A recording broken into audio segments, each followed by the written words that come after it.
Hi folks, and welcome to Impactful Life. My name is Rob.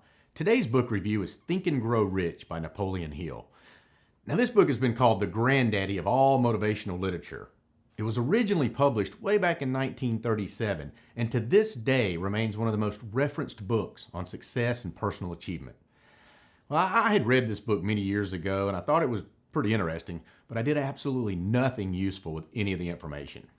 When I saw a new edition on Amazon that said revised and updated for the 21st century, I decided I would buy the new edition, read it, and commit to putting some of the principles to work in my life. Now you can probably figure out what this book is about just by the title, but don't let it turn you off if you're not driven by money. This book is much more than just a guide to becoming wealthy.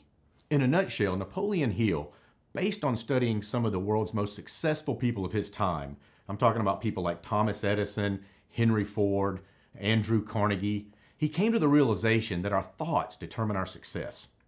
Now today, that's not a very new concept, but back in the 1930s, America was coming out of the Great Depression, and nobody was talking about the secret or the law of attraction.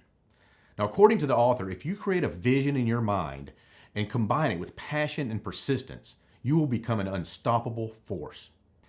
Now, the two main things that I'm taking away from this book are, number one, the need for a specific written statement about your desired goal and how you plan to attain it.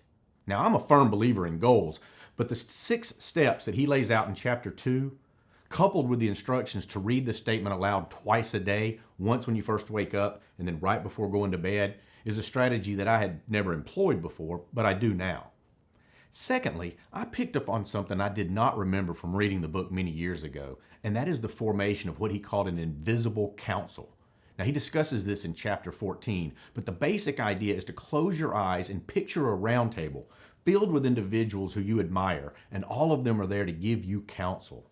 Now, these can be people that you know, people you've just read about, or even historical figures that have long since passed. But the interesting thing is that you get to pick who makes up your invisible council and then visualize them as serving as sort of a mastermind group just for you.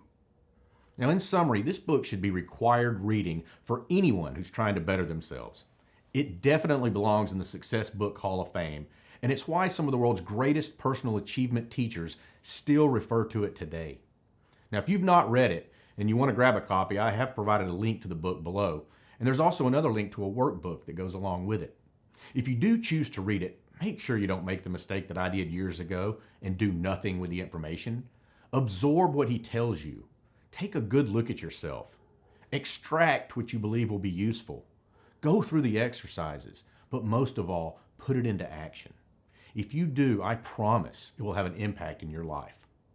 Don't forget to subscribe by clicking the button below. Feel free to like this video or give us a thumbs up, and follow us on social media. If you start making an impact today so you can lead a full life. Thanks for watching.